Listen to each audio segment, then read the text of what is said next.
Wow! Hey Diane, look at these creepy old trunks. What could be in them? Maybe some gross old clothes from 100 years ago? We could put them on and get married. Let's see what we've got. Ooh, look at this. An old shirt. Going way back to 1986. Planet of the Spiders. And where you stay? The Oasis Motel.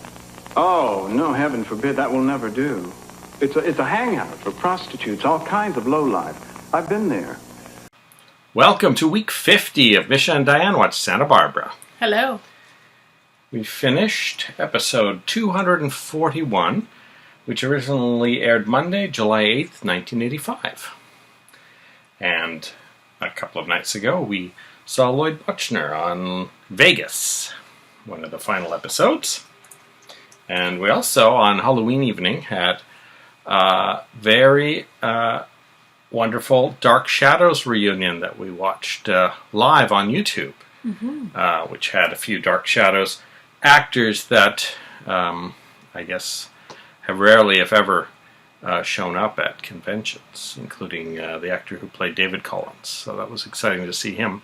I think he's down in Panama, so probably does not jet up to Tarrytown for a few days. We had enough trouble getting there from here. The other thing we had last week was a short week, so we had a couple of extras, including an in memoriam of the actors who had passed away in the last year, and I kind of extended it back to 2018 so I could include John Perkins in there, since his time on the show fit within this year. And while I was compiling that, I was looking at a list of all the actors who'd passed away since the start of the show, and one of the surprising things is that of the 10 love interests Kelly had had over the course of the shows, the actors who played 6 of them have passed away, so that seems to be a shockingly high percentage.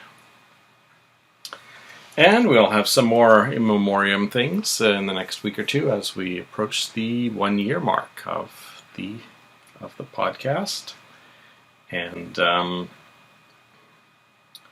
also this week is the 1-year anniversary of the Santa Barbara reunion cruise that we did. As we are recording this on November 5th. So a year ago, we were on a cruise with Lane Davies and A. Martinez and several other cast members. So that was exciting. Yeah, you actually scored an interview as well, didn't you? I had an interview with Nick Coster that we previously had posted. We probably will do an episode about the cruise at some point. And also, for your birthday the other day, I got you Diana Eden's book. So neither of us has had a chance to look at it yet. She was the costume designer towards the later years, I believe, of Santa Barbara. And now on to the episode. Kelly finds some more grubby old clothes in a trunk, one of which is a wedding dress. And so she and Nick dress up as if they're getting married, and they kind of mock marry each other as Nick is trying to remember how the vows go. And then Kelly ends up freeing the rabbit, and they end up both dreaming about having a real wedding at some point. So the implication was that Nick had a dream and then Kelly had a dream that was similar, because I think the outfits changed between the dreams. And I was trying to remember watching this episode if they ever sorted out how to get food. Yeah, because they only had a week's worth of stuff from the farm couple. And that was the whole thing about the rabbit. Nick had caught it to cook it, and Kelly wouldn't let him, and now they've let it go. And we haven't, maybe we just haven't seen, I don't know, their little farm or something out back. I don't know. Yeah, I think they must be very close to running out of food. Yeah. So for their honeymoon, they took a romantic stroll in the ghost town. And then they started kissing, and then they went inside. So who knows what happened next. We haven't seen them, get well water or do any of the things. Well, you they have found to that do. little pump inside that That's right. there must have been some water there to prime it, otherwise they wouldn't have been able to get any water out of it. Not that I know anything about pumps, but I'm pretty sure, just based on our coffee thermos that we have, you need to have liquid in there for it to pump properly. So, other couples, Brick and Amy, they visit Julia at the hotel, which is, of course, right next door to who I think they all think is not Jack. So they keep it quiet. But she tells them she's going to sleep with Jack just to make sure he's not really Jack. Then faux Jack comes to the door, so Amy and Brick hide in the bathroom, I think. And Julia ends up going back to his room with him to give Brick and Amy time to escape, I guess. Although they don't escape, they just hang out there.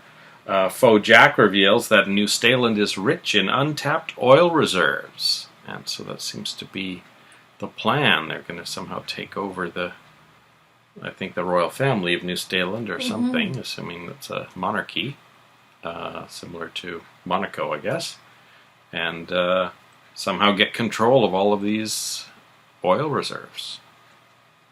I guess that's what it seemed like to me. I'm just picturing a tiny island covered with oil derricks. I think they said offshore. Ah, okay. Because you get a 200-mile radius, don't you? Mm-hmm. So Julia does manage once again to put off Jack, saying, "Oh, let's wait till we get on the train." And so when she comes back, Brix has an idea. What if Julia can get him and Amy on the train? So there is our logistics of how they're going to get on the train solved, I think. So we had thought that the one extra set might be a hotel lobby, and it ended up being a hotel restaurant, so it was not too bad. Or maybe it was just a restaurant. Santana accuses Cece of deliberately keeping Brandon from her, which I think is true. And Cece says that Rosa is keeping her up to date on Brandon. So I think Cece is pretty much happy keeping Santana at a distance while Gina's away. Mary comes to the Capwell house in street clothes to talk to Christy. She runs into Mason, and he offers her a drink and compliments her figure. She does not tell him what she does for a living, but she does say she's in her job for life, and he tries to guess. He wonders if she's a doctor or a Supreme Court judge. She does not tell him. I think there will be an amusing scene in the future when he finds out that she's a nun. I think a Supreme Court judge was a fairly far-off guess. Ironically, in the same week that a Supreme Court judge was appointed in the U.S. In 2020, not in 1985. Mary mentions that she's staying at the Oasis Motel. This is interestingly the same motel that Gina was at a couple of days ago after she escaped from La Puerta. Mason says that's a hangout for prostitutes and lowlife, and you can move into the Capwell Hotel. So I'm not sure how much clout he still has at the Capwell Hotel, that he can just move Mary in there. But I guess that's happening. Maybe he's still got a few skeleton keys or something like that.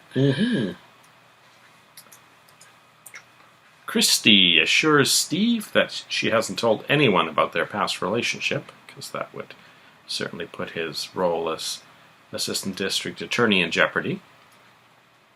And, you know, what with, I don't know if Cece has the clout to try and get the district attorney fired, or if that's like an electable post, but he's clearly angry with him and not buddies with him anymore. So maybe Steve Bassett has an opportunity of moving into the top slot at some point if he does well. So I wouldn't necessarily think, though, that he would be a shoo-in for that top spot if he is prosecuting Sophia. You know, if CC has all this clout, which he certainly seemed to have when Mason was in the job. Be able to wipe out Tony Patterson and Steve Bassett. Steve says to Christy that they should be together again, and Christy obviously is not interested in that at all. Christy ends up picking up a dodgy guy at the bar, and as they leave, he starts kissing her, and she slaps him and says, "Hey, what do you think you're doing?" And he says, "You're a hooker, aren't you?" She says she isn't, and he decides that they can have a good time anyway, but Steve comes to Christy's rescue and chases the guy off and offers to give her a ride home, and as they drive towards the Capwell mansion, he kisses her neck, which she is not, once again, interested in. And she goes back to the Capwell house where Mary is waiting for her.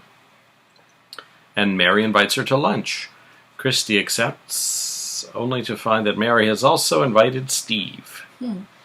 So at least Mary will be there as a buffer, I think, from Steve's advances.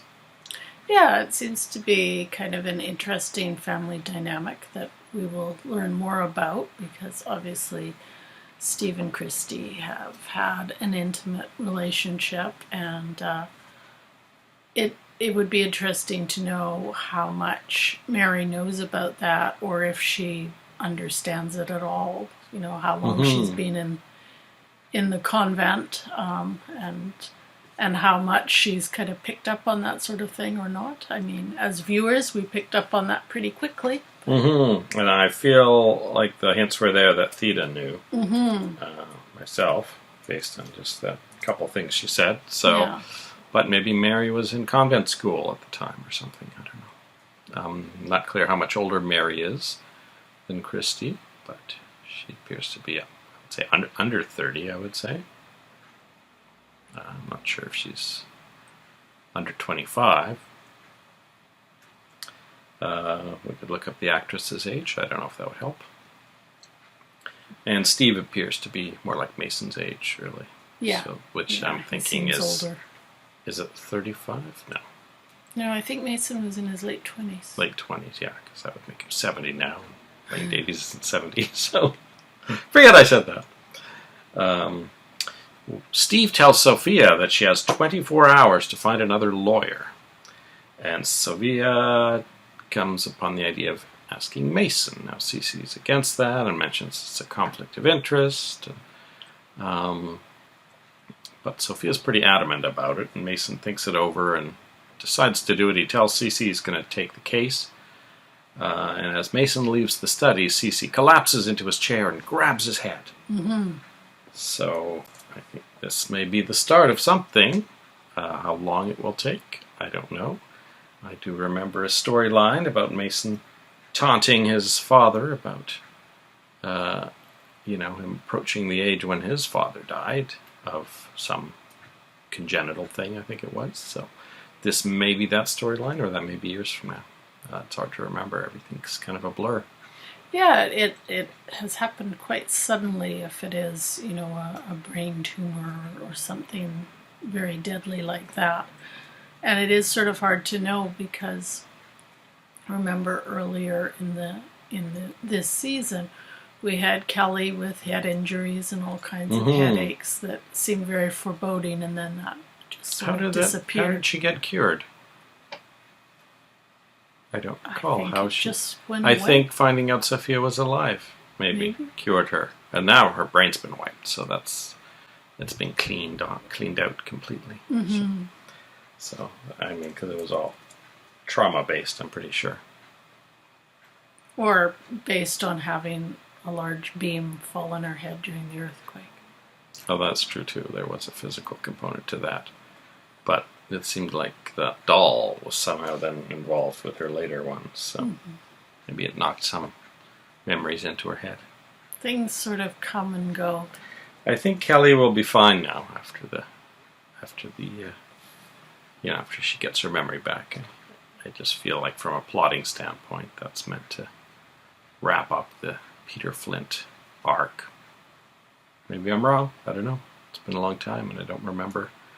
Next thing I remember is Santa Rosa, which is quite a few months from now. So I'm suspecting Nick won't be fine at some point, if you've already mentioned that Kelly had, 10 different men at least that you can remember. So, well, I don't know if Nick Hartley is going to be Kelly's true love. It's Speaking of true loves, now, what are your thoughts on, we now have 4 potential love interests for Mason. We had Santana, Gina, Julia, and Mary have just recently shown up.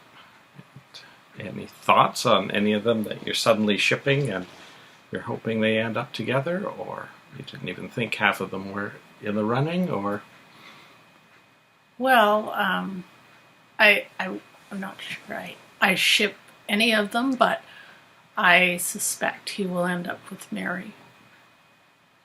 Because someone said something on the cruise. Was it Mary? Was it Mason? Did they do love letters? I can say by this point, after having only seen 3 or 4 scenes with them, that I was pretty much in the Mason and Julia camp myself at this point. Yeah. Yeah, they seem very... I think in a lot of ways, Mason and Gina are really kind of fun together.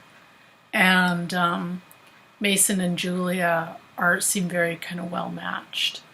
I actually liked the chemistry between Mason and the first Santana better. It seemed, there seemed to be a little bit more there. Mm-hmm. I don't feel the chemistry with the second Santana as much. And I feel plot-wise, Santana's right now just not moving. Like she's stuck between, there's no romantic thing for her right now. It's all about Brandon, but Cece's not letting her near Brandon. I don't know how long. Maybe if Cece collapses, she can find an excuse to move in. If Cece ends up in the hospital while Gina's gone, maybe Santana will try to do something. But Mason's on Gina's side, so I don't know if Mason would help her. I don't know if she would have much of a foothold. Yeah, it's and she doesn't seem to have a love interest. Like it to me, apart from sort of scrapping it out a bit with Gina and butting heads with CC, she doesn't seem to have anyone really to play against as a love interest or as a rival, even. A romantic rival. Mm-hmm. I mean, she almost had a little bit of that with Lindsay, because Lindsay, of course, had been Channing's lover as well. We haven't seen Lindsay for a while. But he's disappeared for a bit, so... Maybe with Steve Bassett in town, we'll see more legal stuff. We've got Julia, Lindsay, Mason, and Steve, plus D.A. Patterson. We've got 5. And Jack Sanfield Lee. We've got 6 law people in town, so they've got I would think that could shore things up, and Lindsay might have a story related to some kind of a case. We've got 2 cases running right now, Sophia and Maggie. Mm-hmm. So will there be another one? Well, it'll be interesting also. I mean, both of those cases have Jack Stanfield Lee involved, or at least the fake version of him. So, assuming he may not return from New Salem, it'll be interesting to see how those 2 cases kind of resort themselves. Mm-hmm. There maybe is an opportunity for Lindsay to take on some of that work. Mm-hmm. Or if the real Jack Stanfield Lee comes back, he might need a partner. That is it for episode 241 of Misha and Dianne Watch Santa Barbara. And we'll be back after we watch episode 242. See you then. Bye-bye.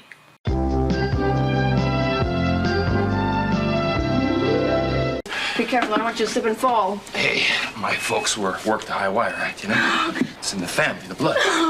Welcome back. Hello. We finished episode 242 of Santa Barbara, which originally aired Tuesday, July 9th, 1985. And we saw Peter Mark Richmond yesterday on a police story, wasn't it? Mm-hmm. With a whole bunch of other people. Michael Cole, Kolchak, John Fiedler, Virginia Gregg, Donnelly Rhodes. And then today we saw Peter Mark Richmond on Barnaby Jones. It's all over the place. Maggie calls all the Malones in the phone book. And guess what? She manages to reach Morgan Malone's ex-wife. Morgan Malone, you'll remember, is the guy who was on the rig that day with Ben Gillis, who had injured his hand quite badly. So they meet with her and discover that One day, Morgan got a very large check from a mysterious source. And next thing you know, they were divorced and he changed his name and she doesn't know his new name. So, kind of solidifying what the previous guy said about him changing his name, but also now definitely indicating he was bribed by the Capwells with that mystery money. So, interesting if Mason wasn't involved in that. There must have been someone working for CC who, was involved in that, that could testify, like that wrote the check. Now, I wonder if that was the case, why Ben's family wasn't also offered a bit of a bribe. That's an interesting question. Why pay off one person but not another? I mean, it's possible because Maggie was a police officer and maybe they were afraid, she would get suspicious that they were trying to cover up some wrongdoing or something. But, it just seems to be leaving some loose ends, as you say, to pay off one person and not the others. I guess we'll find out. Maybe the amount that they'd have to pay off for Ben is massive compared to what they paid Morgan Malone. But if they give him enough to start a new life, that must be a considerable amount. Yeah. Maybe similar to what they offered, early on in the settlement. Warren also gets a letter from Robin Hood detailing a charitable donation is being made in the name of room 400 of the Capwell Hotel. So this is obviously our cat burglar that's been stealing from room 400 for the last few weeks, including, of course, Nell Carter's jewels. Nell Carter, who's on a date, we're pretty sure, with Damon Wayans, finally returns after a very long night and manages to open the door. So Cruz and Eden are free of their nightmare in the bathroom. Yeah. And, of course, they immediately discover that a $100,000 diamond necklace has been stolen. Nell doesn't seem to blame them too much, which is surprising. Yeah, she said, I guess I should have taken your advice to put it in the safe. So that's letting them off the hook really easily. That was nice of her. And then they moved Nell upstairs, so I guess to another floor. Sophia comes to visit Eden there in room 400, so clearly everyone knows Eden's there. But Warren arrives first to tell Cruz and Eden about Robin Hood's letter detailing an $80,000 donation. So Cruz puts two and two together. $100,000 necklace, 20% for the fence. That is Nell Carter's necklace that is being used to fund that donation. Sophia, of course, asks Eden about Cruz, and Eden says, I hate him and I love him, but I can't love him anymore. We see Robin Hood arrive home. We see them put the mask down on a table and then a few of the other diamond jewelry. And to my mind, although it was probably purposely shot very out of focus, it seemed to me that it might be the Capwell atrium. What do you think? I think that's possible. That pushes towards my thought that it could be Christie. Yeah, and my thought was that it could be Mary. Because they're giving it to a church. So. Now, one thing I remember is a few days ago, Christy saying she wants to turn over a new leaf, and maybe in her head, being a Robin Hood and stealing from the rich and giving to the poor is a good thing. Yeah, that's possible. But either way, I think we both agreed that when we got a slightly bigger view of the person, I think it was in the last episode when we saw a bit more of them, it did look like a woman. And actually, there were a lot of things about how the scene in this episode was shot that reminded me a bit of when they were introducing Dominic, and you would just see the hands and them doing something and kind of hiding the identity but teasing it at the same time. It's interesting that they didn't take the opportunity to make it seem like Eden might be the thief, because remember, she was a cat burglar back in Europe, and Cruz had to kind of let her off on that. But Eden was not really a possibility right from the beginning because of the way they had her situated. Maggie accuses Warren, saying, "You're hoping Ben dies." And Warren says, "What's it going to take to prove I'm on Ben's side?" And then later in the episode, Maggie apologizes and says, "Will you take me home and make love to me?" This sort of reminded me a little bit of the back and forth we got between Brick and Amy at the beginning of their relationship. So, a bit of unnecessary drama in my estimation. But then I'm not a really soap person. It was so negative at the start of the episode. I thought, is Maggie going to dump Warren in this episode? Like, why? What's happening here? And then, by the end of it, it's like, okay, we're back to the way it was, last time. So, I don't know if Ben's in the hospital and they're swinging by to see him. I think Maggie wanted to see him before they went to visit Morgan Malone's wife, and Warren said, "Well, why don't we visit after? We might have good news for Ben." And Maggie just took that as putting off, visiting Ben at all.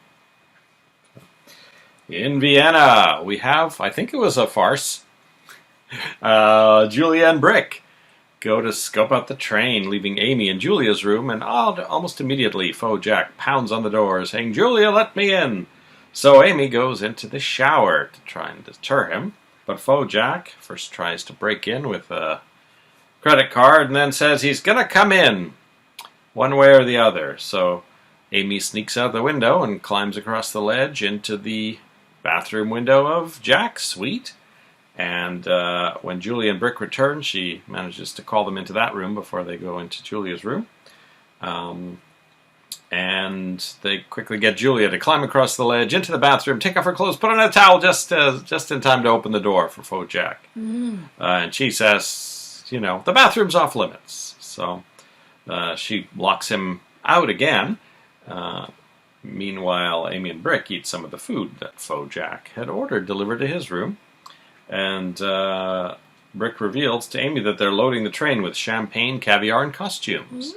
And Amy tells him, because Jack had mentioned it to her through the door, thinking it was Julia, that there will be a costume party on the first night of the train trip. So that's exciting. I wonder what costumes we'll see Brick and Amy in. I mean, presumably all these big shots know each other, and well, the costumes will have to hide their faces. I think they can't just be costumes; they need to have masks. It needs to be like a masquerade, I think. Otherwise, they blend in more easily as waiters, I think. So Amy is still in a towel and says she needs her clothes, and so Brick heads out the window for a trip back to the other suite and says, "My parents worked the high wire. It's in the family. It's in the blood." And he dances his way across into the bathroom where Julia still is, just sitting, waiting, and which is interesting because Amy and Brick were kind of lounging in the other room while Julia was waiting. They peek out, and Faux Jack has fallen asleep on the bed. So Brick tries to sneak out, but then has to quickly crouch down at the foot of the bed, and Julia pulls the duvet kind of off the bed over top of him so that Jack doesn't see him. And Faux Jack, of course, tries to get Julia into bed again, and then ends up going into the bathroom to have a cigarette. And Brick manages to escape during that. And when he comes out, Julia's pretending to be asleep on the bed. So he goes back to his room, where he finds that a lot of his food is missing.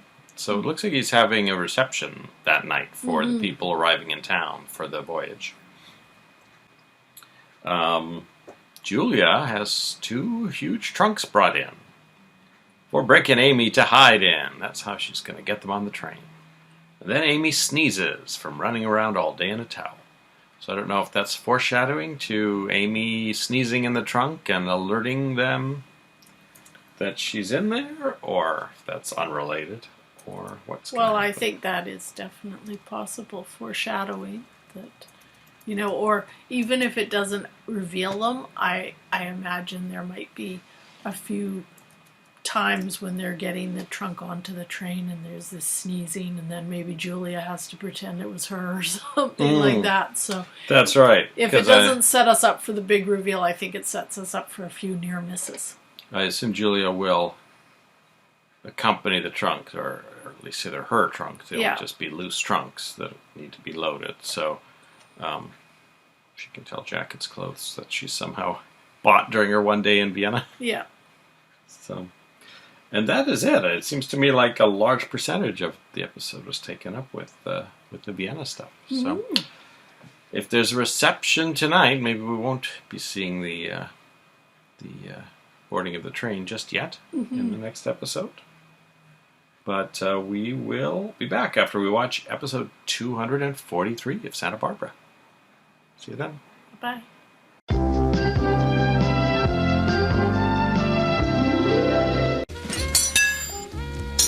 Oh, the lettuce is so languid. It just lies there.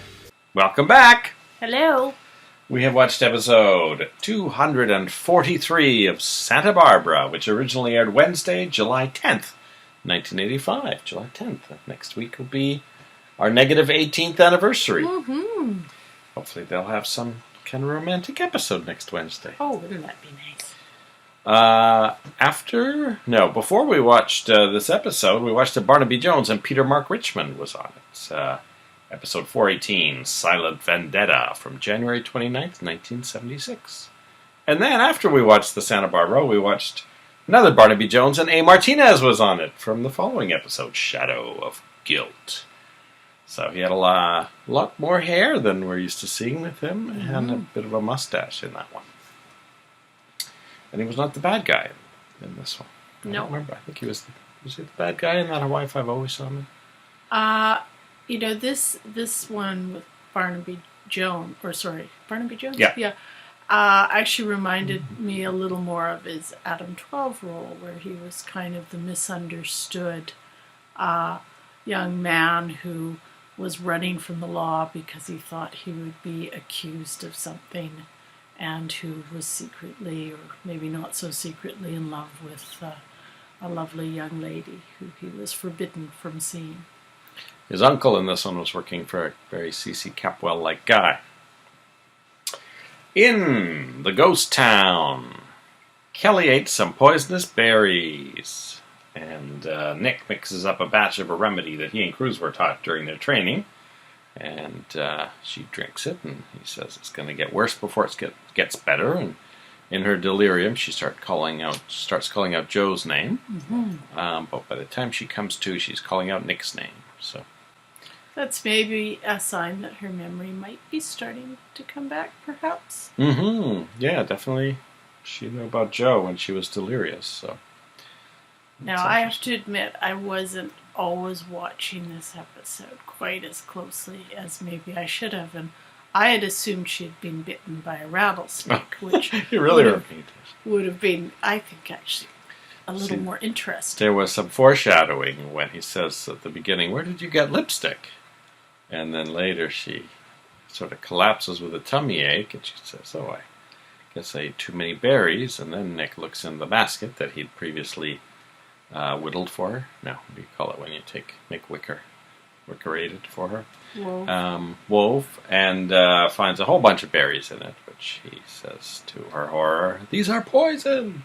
She says, "Oh, I didn't think anything could hurt me here." So maybe she will be interested in going back home. I actually thought this was going to facilitate him having to have her airlifted out, but next scene we saw him whipping up this batch of remedies. So.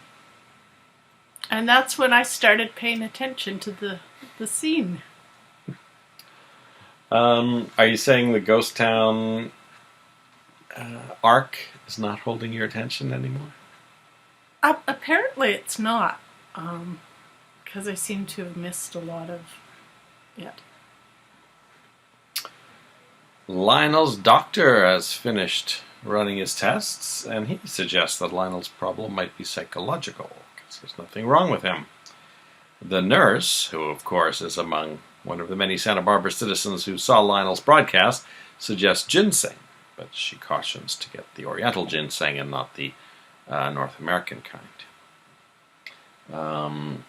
The doctor also suggests fantasizing about what he wants, so Lionel fantasizes about Augusta all day to work himself into a frenzy, and When he and Augusta tried to recreate his fantasies, he says he realizes that reality is not as good as fantasy, and that he needs Augusta to say, "You love me and you want me back." And Augusta says she's not ready for that. I mean, really, it's been only a short time since she's semi-forgave him. She just does not seem to want him back in the house permanently just yet, so I'm guessing that storyline will continue for a few more days. I can't imagine them dragging that out for too long. Yeah, and I mean, it is actually quite amusing to have them, the difference between sort of the fantasy and reality throughout this episode. Mm-hmm. But yeah, I don't know how much of a shelf life that'll have beyond a few episodes. I guess this is the comedy storyline that we're having presently, so... Mm-hmm. Steve shows up to lunch with Christy and Mary. Christy's not too happy because she kind of thought he was quite late. She was kind of hoping he wasn't going to show up.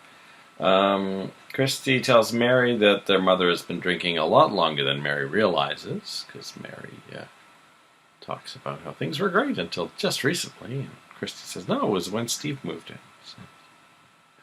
Mary suggests that Christy and Steve should pool their money and get a place together. Lovely. I'm sure that's just what Christy was hoping to get recommended.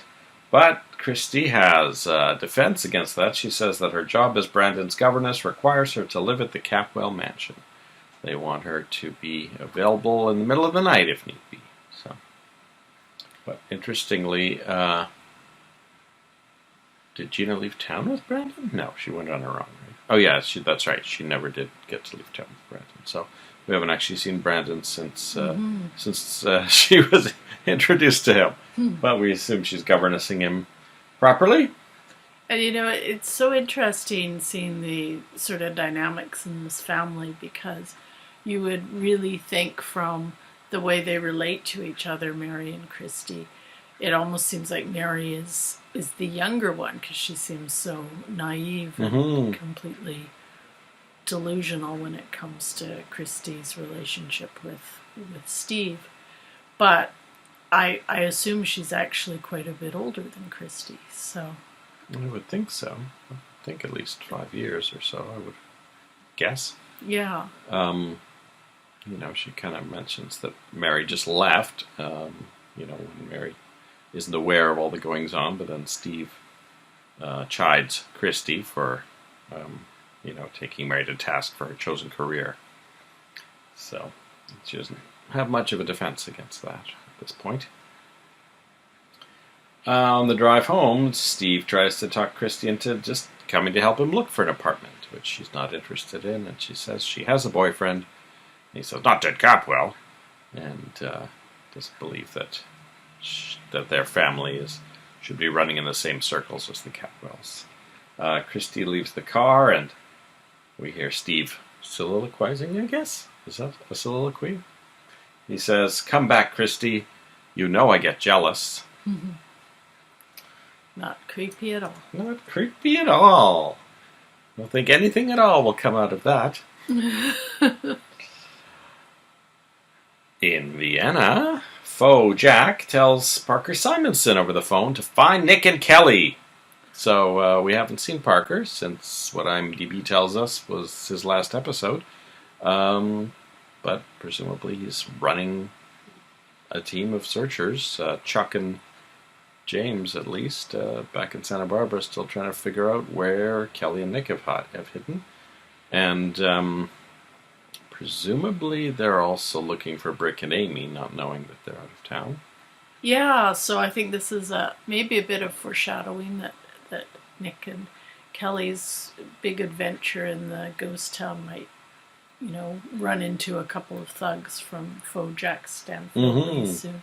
Yeah, even though Parker Simonson's last episode has aired, according to IMDb, they've been wrong twice already, I think.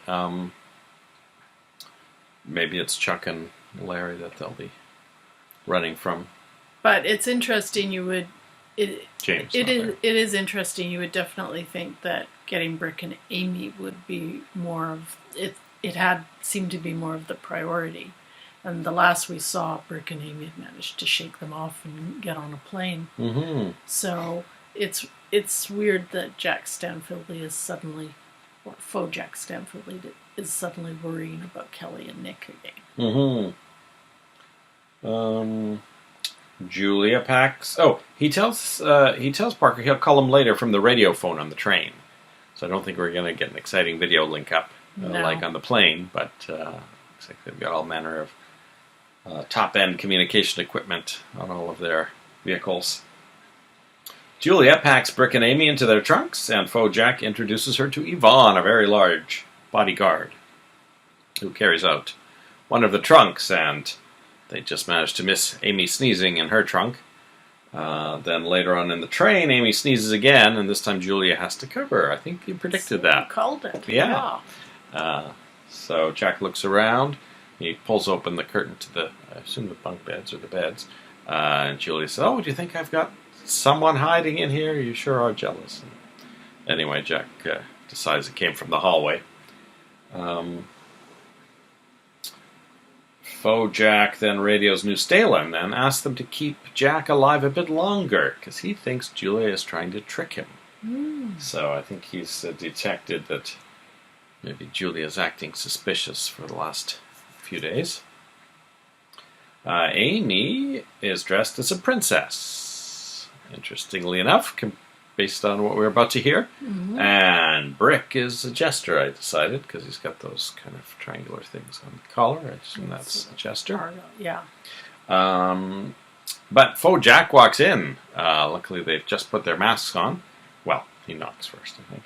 And they pretend to be people that he knows. Now, this is a bit of a shock, because, do they really know how big the cartel is? But Brick puts on a southern accent and says, "Oh, yeah, we joined the cartel a few years ago, and you must remember us from the barbecue last year," which is kind of I thought that was gutsy. A gutsy thing to throw out, because, A, he may well know everyone in the cartel very well, and B, if there was not a barbecue last year, that would be a really obvious tell. Yeah, I had assumed that the cartel was mainly sort of European oligarchs and that kind of thing who probably wouldn't be having a backyard barbecue in Texas. So, I mean, maybe there's a Texas billionaire involved, but that there are enough of them that you could pretend to be a one at random. Yeah. And they give some fake names, too, on top of that. So. Yeah, I thought that was pretty... Because I was assuming that the cartel was maybe just, a dozen or even just half a dozen people. So. Yeah, very gutsy. Either Jack's got too much on his mind, or there really are a lot more people that he doesn't know. It's a crowded train. At the party, Amy and Brick are wandering around, trying not to run into Jack in the one car that the party is taking place in. Jack tells a man and his wife, and the man looks kind of familiar. I think that actor's been seen in other things. He kind of looked familiar to me. He mentions that the oil drilling rights will pay $200 million in the first year, which they find they're actually surprised. They think that's more than they were expecting. And then Jack says, and $200 million every year. So they're really excited by how much profit this has turned. And the guy calculates that'll be $3.2 billion by the time the king turns 16, and they have to give up being his regent. Is that the phrase? So it seems like the whole cartel will be acting as his regent, either legally, officially, or maybe unofficially with one of them as the figurehead, real regent, legal regent. Amy, of course, overhears the man saying the cartel will be billionaires once the infant king is crowned, and they realize immediately that must be John they're talking about. Amy asks if they've seen the infant, and the man and his wife say they saw it 2 weeks ago with Princess Celeste. So I think we now know who the woman in the black hat was who came to get John. What I'm thinking is Princess Celeste couldn't manage to get pregnant by the regent, and somehow worked out a way with Dr. Renfro to presumably using the regent's sample, or the king's sample, impregnated Amy with the actual heir to the throne of New Zealand. That is what I'm thinking. It'll be interesting to see if they ever explain how this is all actually being done. But the guy we saw, a few weeks ago that presumably is the king, based on how he was dressed, was quite elderly. Yeah. So, I think that makes the Brick and Amy story the most exciting one of the episode. Yeah, an interesting inversion of months and months of boredom. And much as I like Kelly and Nick, I think this ghost town story is beginning to wear on me too. So, that is it for this episode. We will return after we watch the July 11th, 1985 episode 244 of Santa Barbara. We'll see you then. Bye-bye.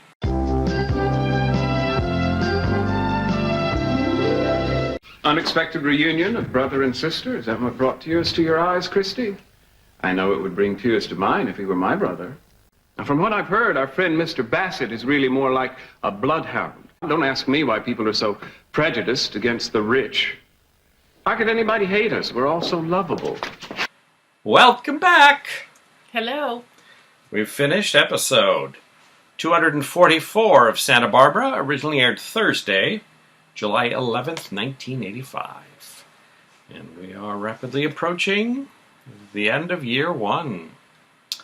Another summary of what we watched in the interim. We saw Carmen Castillo, on Adam 12, episode 417, The Parole Violator. And then we were excited to see in a police story episode, 220, Chief, we saw C.C. Capwell number 0, Lloyd Bochner. And John Forsythe, his enemy on Dynasty when he played Cecil Colby. So that was an exciting episode of Police Story. And we saw the guy from Land of the Giants in that one too. That's true.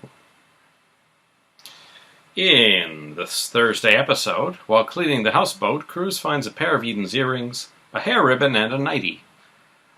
Eden visits to report that there's been another robbery at the hotel and to complain that he's taking the day off. He returns her things. She suggests he button his shirt. He suggests she kiss him. She declines, and he says that he can hold out longer than she can. I think Eden's probably still somewhat interested. I think so. Faux Jack! Stanfield Lee gets suspicious of the Patasols. Because they are acting rather stupid. They should have just hidden in Julia's stateroom for the entire trip, in my opinion. Yeah, or at least being wallflowers at this party. I mean, Amy's voice is very distinctive. Yeah. Brick, even with his accent, sounds like Brick. So there's two other men we haven't seen before. I guess there's some kind of security, even though Yvonne also is still there. Jack tells them to keep an eye out for the Patasols and describes their costumes. And tells them not to let them leave the party car. Well, of course, they're actually out of the party car. They're, I think, in Julia's stateroom. But they decide to go back, and they run straight into the two people that are supposed to hold them, and Yvonne is behind them. So they are basically trapped. So I think they've, if they're lucky, they'll end up in the same cell as Jack Stanfield Lee. But basically their own stupidity has gotten them into this situation. And once again, we should point out that no one in Santa Barbara knows that they are there. Julia is the only person who knows they're there. And, of course, she could be in just as much trouble. Although Augusta knows that she's with Jack. So that actually would look pretty bad for faux Jack if something happened to Julia. So I think you would have to, I don't know, dance around things a little bit if something happened to Amy and Brick. Mason says our friend Mr. Bassett is more like a bloodhound. He's done some research on Steve Bassett. He has a very large chip on his shoulder, especially against the wealthy. How could anyone hate us? We're so lovable.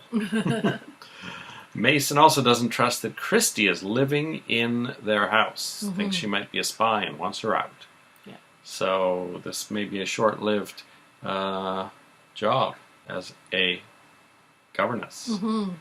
Steve Bassett arrives to tell Sophia that he's managed to talk the DA into letting her plead guilty to second-degree murder, which Mason finds excessive. Steve Bassett also hopes that she doesn't agree. He says that he would rather have a long, drawn-out trial, national publicity, so that he can make a name for himself. It looked to me like Sophia was maybe considering it to stop the family from having to go through the trial, because Steve also says, I'm going to call everyone as a witness. Everyone who was there in that study that night is going to be called. Now, he seems to think that Sophia would want to stop,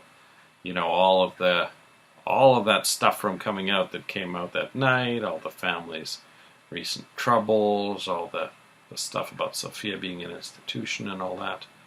I don't know, it seems to me that going to jail for second-degree murder would be a worse fate than any of the reasonably minor things that came out. Yeah. None of which were illegal as far as I know. I mean, I'm sure Marcello's jailing has already been publicized. Warren's probably written up everything he knows anyway in the paper from that night. So I don't know. I don't know how much of a threat that is from Steve to bring these things out in open court when they've probably already mostly been in the paper. Yeah. Interestingly, maybe Steve, in the long tradition of things coming out in court, maybe Steve will find out that Channing was gay. Maybe he'll find out about some of the other things that weren't really probably the affair with Lionel and Sophia wasn't in the paper, right? So that may be something that he can try to bring out in court if they do go, just to make, to put the screws to the Capwells a little bit. But really, if the news of Channing being gay came out, that would be an embarrassment, I guess, to CC. But Channing himself is dead, so he's not really blackmailable anymore. And there's the secret of Brandon, though. That's true. What if Steve also puts everything together, and maybe somehow uses that, or it comes out on the stand, that Santana is Brandon's mother and Channing's son. So that's something that could conceivably come out at the trial. Christy watches from the stairwell and has a flashback to the first time that Steve raped her on her birthday, shortly after Steve's father had walked out on Theta. Steve says, well, at least he won't be beating her up anymore, and then he promptly starts to kiss Christy. So it's pretty much what we all kind of figured from, the interactions we've seen with them before. So this is kind of really a sad, few years probably that Christy had, living in the same house with Steve while she was, probably too young to be out on her own for a little while. Well, yeah, I was actually thinking about that because I haven't quite settled on how old Christy is yet. I'm assuming she's perhaps a little tiny bit older than Laken and Jade, since we never saw her go to school.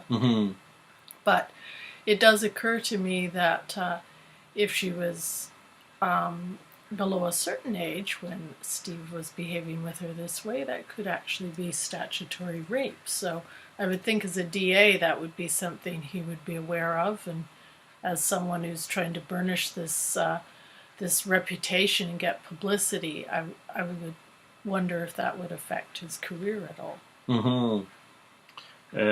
It's interesting to wonder what could, bring it out. Like, Christy seemed pretty willing to keep the secret up till now, so I don't know what could push her to change that, unless Steve, really starts pushing that they should be together again.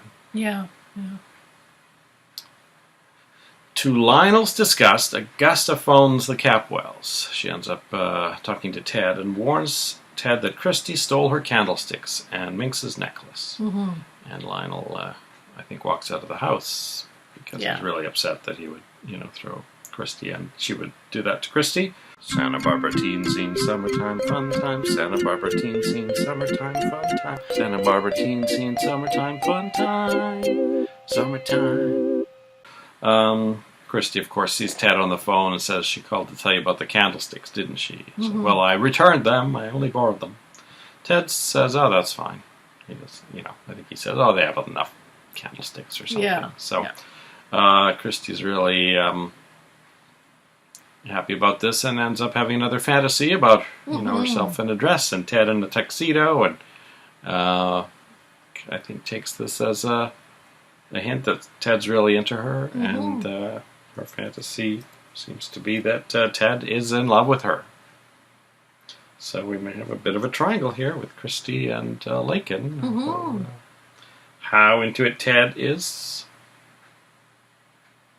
not entirely clear. Yeah, well, even if he isn't entirely, I don't think he is completely immune to Christie's charms. But even if he's not completely entirely into it, I'm sure there's lots of little things that can happen to certainly give Lakin certain impressions, and maybe Christie certain impressions too.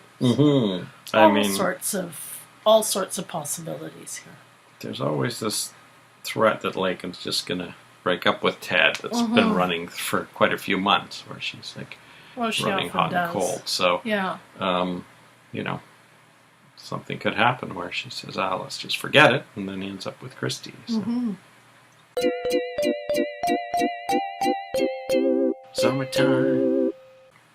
Jack Stanfield Lee, we haven't seen him in a while, but he manages to work a very large stone loose in the wall of his cell, and I think we see some daylight through it on the other side. And I think he talks about Julia, doesn't he? He says something. I think so, yeah. He hears some people coming, so he quickly puts the stone back. The torturer comes down the stairs, and so does the Prime Minister, who we haven't seen before. So now we know that more people in the government are in on this. Princess Celeste and the Prime Minister. It seems like maybe only the king is the clueless one. And he's quite elderly, so... the Prime Minister says that the coronation will be in 3 days, and then he will be executed, because we have your copy, if we need. So, hopefully, Jack will be able to wriggle that stone loose, and maybe, I don't know what he can see outside his cell. If there's a corridor, maybe he can see Julia walking by or something, and call to her. If it's just the open air, then, I don't know. Maybe somehow he can get a message to Julia that he needs to be rescued. So, coronation's in 3 days. I don't know if that will correspond with calendar days, but this was a Thursday, July 11th episode. So, Friday, Monday, Tuesday, maybe next Tuesday we'll have the coronation. Or they might drag it along for another week, so it happens on a Friday. Well, I guess Friday will be a cliffhanger episode regardless, so it'll be interesting to see what the cliffhanger for this is. So if they're going to thwart the bad guys, they've got to stop the coronation from happening. So really, I think this is going to come to a head in 3 days, whatever happens. So, all right, that is it for this Thursday episode. We'll be back after we watch episode 245 of Santa Barbara. See you then. Bye-bye. We're like Swiss figures on a clock. One goes in, the other one goes out, and usually it's you, and God knows where. Her today, gone tomorrow.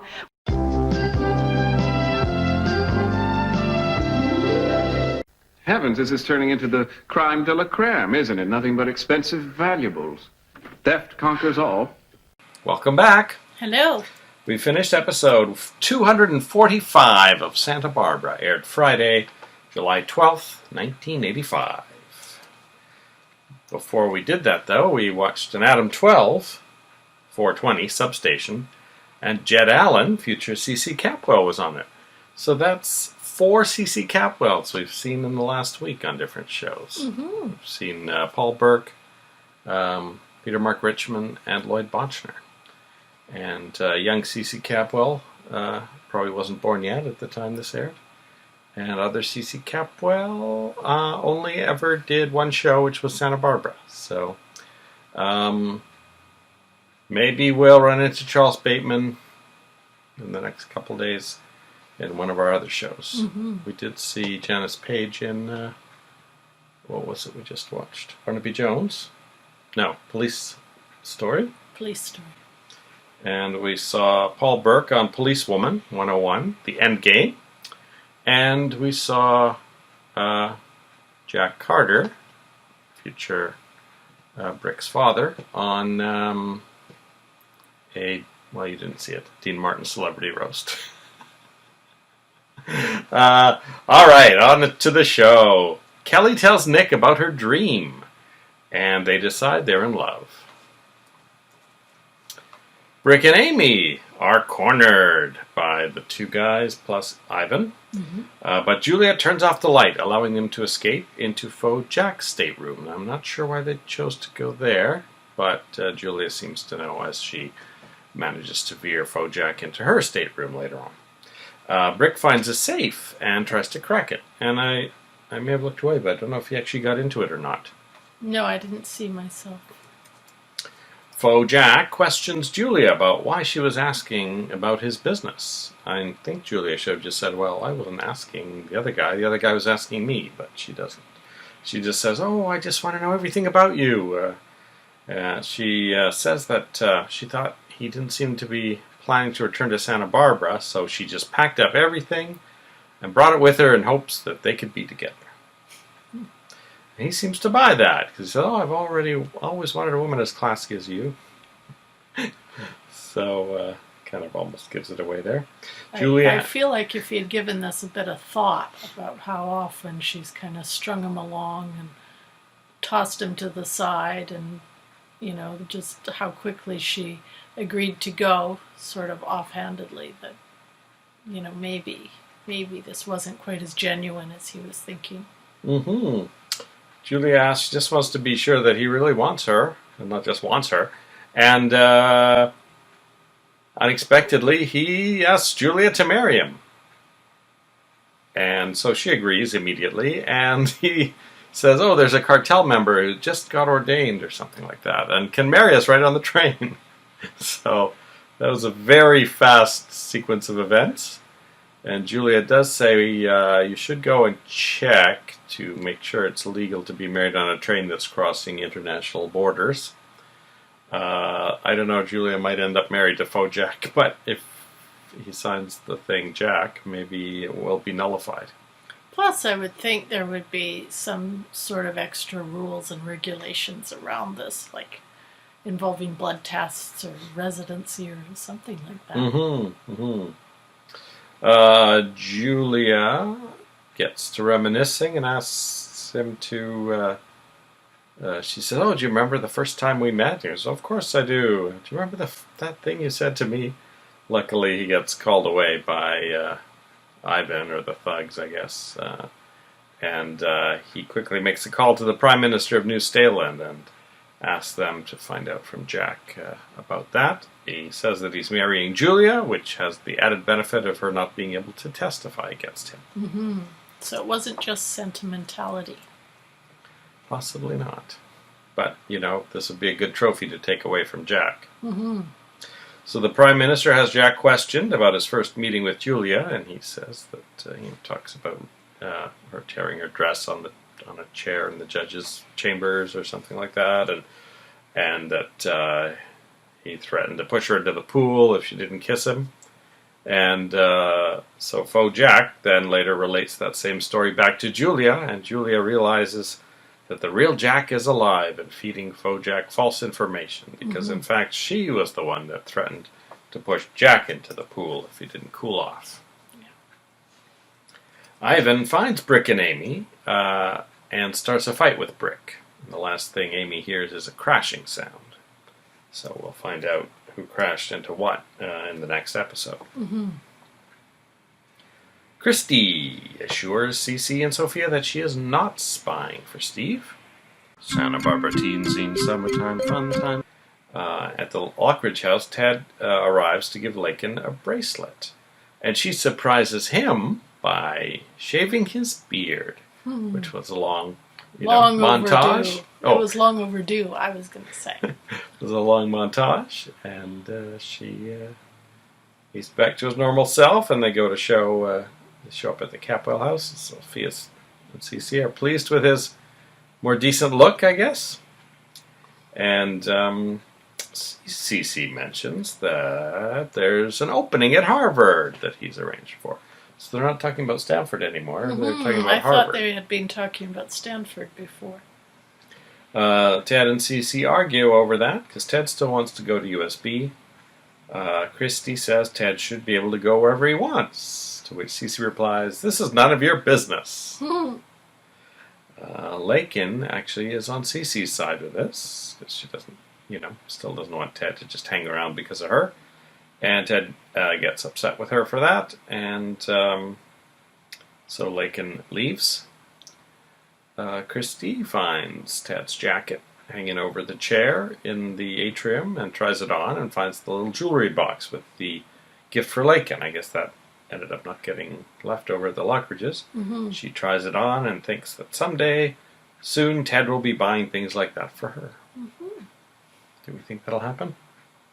Oh, I think there might be at some point a little flirtation, at least, between the two of them, especially if Lakin and Ted maintain frosty relations over the Harvard thing. Well, this is another one of those things where the episode starts out great for them and then plunges downhill. This seems to happen for Warren and Maggie quite often, too. And then Lakin returns to apologize and say, Ted should be able to go wherever he wants. But Christy's the one who answers the door, and she lies and says that Ted has gone out and sends her off. Yeah. So I think we're going to be seeing Christy put herself between Ted and Lakin quite a bit more in the future. She thinks that she can maybe get Ted for herself out of it. It makes sense. Summertime. Sophia tells Cece that she's decided to plead guilty to second-degree murder. He's not too happy about that. She says, well, it's better than going to jail for first-degree murder. Sophia leaves the room to call Mason, and Cece collapses onto the fountain, and he's clutching his head again. So last time he was clutching his head here, and this time he's clutching his head here. So it doesn't seem to be like a localized thing. It seems to be just a general... Seems to be all over. Yeah. So he's getting generalized head pain, and that's the third attack, right? Or the second. And he has not told anyone about it, as far as we know. We've only seen him have these attacks, basically, when he's on his own, when someone's just left the room. They seem slightly stressed in this, though, in both cases. So, well, we will find out at some point what happens to Cece. A lot of plots being woven around. Santana doesn't have a plot right now to really speak of. Neither does Rosa. Neither does Lindsay.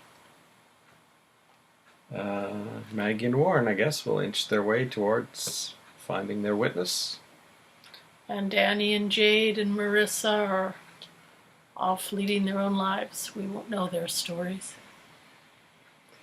And Gina's in a rehab center. I think that covers most of our people. Someday, Kelly and Nick will come back, presumably. Liz is still in a barn or has gone back to Britain. We don't know. One or the other. And Lionel and Augusta are still having problems. So, and we haven't seen Minx. Annoyingly, we don't see Minx that often. It's too bad. And that is it for week 50 of Misha Dianne Watch Santa Barbara. And we'll be back in 2 weeks with week 51. And 2 weeks after that with week 52. So that'll just be leading into Christmas, I guess, where we wrap up the old year. And then week 53, the new year of Santa Barbara will come just as around the new year of 2021 comes, if we stay on schedule. Which I imagine we will. We're all just shut-ins, so we have nothing to do but work on podcasts. So we will see you in 2 weeks. Bye-bye. Bye-bye.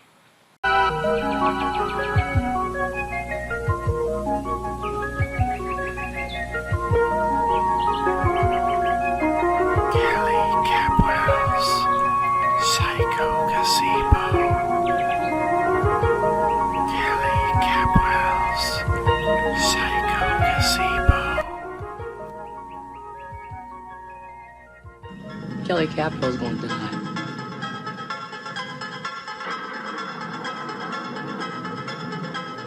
Goodbye, Kelly. Goodbye. I love you.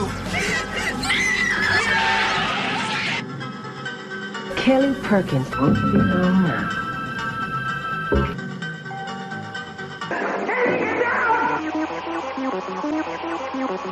Now she's to kill this Kelly Capwell. Yes, sir. This is Dr. Renfro. Well, I wanted to let you know that I made contact with the Perkins girl. I'm only her doctor. And the closer Amy becomes to this Brick Wallace, the less reliant she is on me. He's even moved into the Perkins house as a boarder, which will only complicate things for us later on. I'll see to it that Amy Perkins thinks there is no connection between the attorney and myself. We're at the hospital where they took Amy. We got here just in time. Has she had the baby? No, but she's in labor. Gonna go in now and take over. I'll let you know when we're through. Listen, I have a reputation. Do you think I'd want anyone to know that I've been a part of this? No. As far as the rest of the world is concerned, baby John Perkins died on a plane between Chico and Los Angeles. Let us out of here!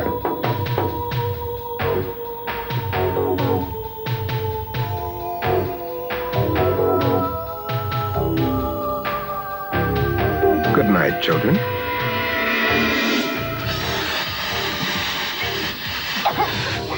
You could scream till your throats were raw and no one would hear you. Best is yet to come. We're not just pulling a job here, boys. We're shaping the future. Oh! Ow! Kid! Try to bite me! Tommy! Hey! Why are you taking her? Watch your feet! Ah, you've proven yourselves to be a formidable team. I have no choice but to separate you. Listen, mister, if you hurt her, if you touch one hair of her head... Save it, Mr. Hartley. Whatever you say or you don't say, I'll still do as I please. I need your answer, Jack. All right, go ahead. Do it. I don't see what else we can do at this point. Although I think maybe you're getting a little carried away with these experiments of yours. There will be medical as well as psychological breakthroughs. Nothing like this has ever been done before. Even the recombinant DNA molecules. Wait. Kelly? No, just me. And this. Is Kelly all right? What's that for? Tell me my bedtime? Oh, in a manner of speaking, yes. Now, in answer to your previous question, Kelly is all right. For now. At precisely 10 o'clock, though, if our ransom demands have not been met, Kelly will no longer be all right. She'll be dead. You're insane. Perhaps. But as that ticking of the clock grows louder in your own disintegrating mind, remember this. The words I leave you to sleep with. Sanity is a very, very fragile thing. Good night, Mr. Hartley. Sweet dreams.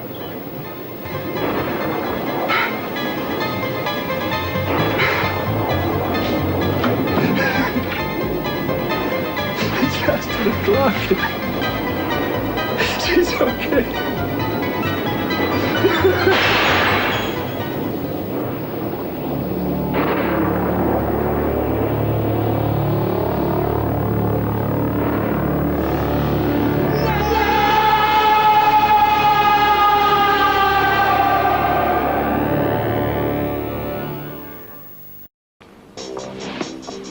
What is that machine?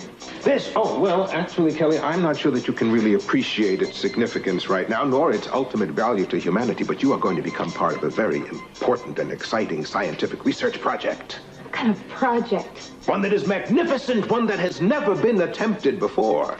What, are you going to use me for a guinea pig for some crazy experiment? Is that what that thing is for? That thing, as you call it, happens to be one of the most brilliant inventions. You're not coming near me with that hideous machine. Hideous?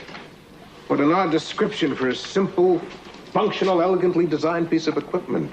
You know, the technical name for it is an Auto-Pnemonic Limbic retrograder.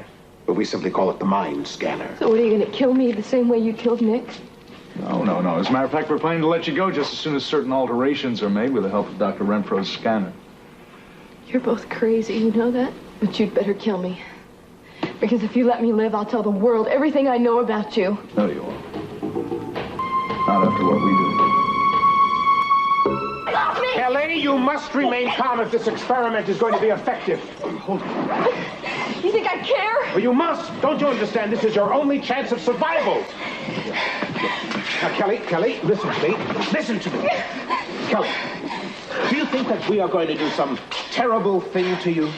I don't care what you're doing. Well, we're not. I don't want to live anymore. You are going to go to sleep. It's as simple as that. And when you wake up, you won't remember us, or this place, or any of these unpleasant things. You will forget everything that has happened since you saw Jack in the elevator with a cigarette.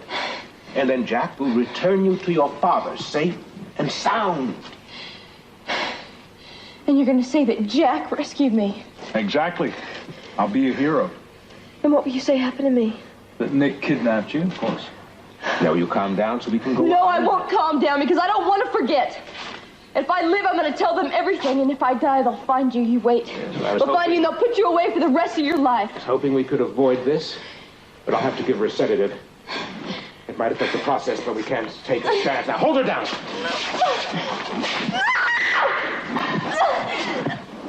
There. All right, here we go. Gentlemen, we are about to make history.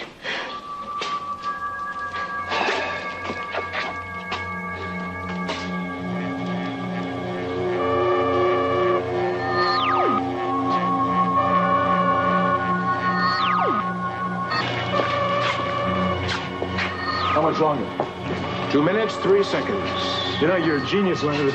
This works. It's permanent. Now turn off that machine, now! And once it starts, it's impossible to stop. Turn off the machine! You'll have to kill me first, and they'll get you before you can get to Kelly. Don't you touch her! You move her head, and it could be fatal. Tell her it's crazy to kill me. She doesn't have to. I want to. Please let me live. Let me live. I'll tell you anything you want to know. I had to. They made me. Then we're going to go find him and bring him back here. And you are going to help us. Oh, no. No, I can't. What do you mean you can't? No, they'll kill me. And if you go and try and find him, they'll kill you, too. You don't know these people. They will do anything they have to keep that baby. That baby means everything to them. Your baby is... Help me, please. Get me to a hospital. I'm sorry, old sport. I'm afraid you're expendable now. Damn you, murderer. They'll get you, too, someday. I doubt it. Amy and Brick are determined to get you. They're crazy. They'll kill you. It's assuming I don't get them first. Even if you do, you'll still have to deal with the real Jack Lee. You aren't half the man he is. Not even.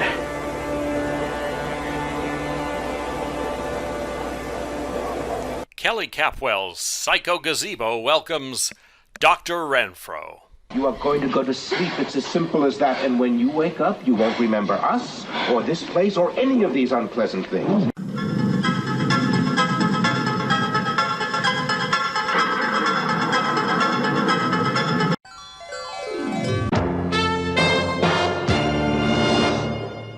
That stuff is not transmitted genetically.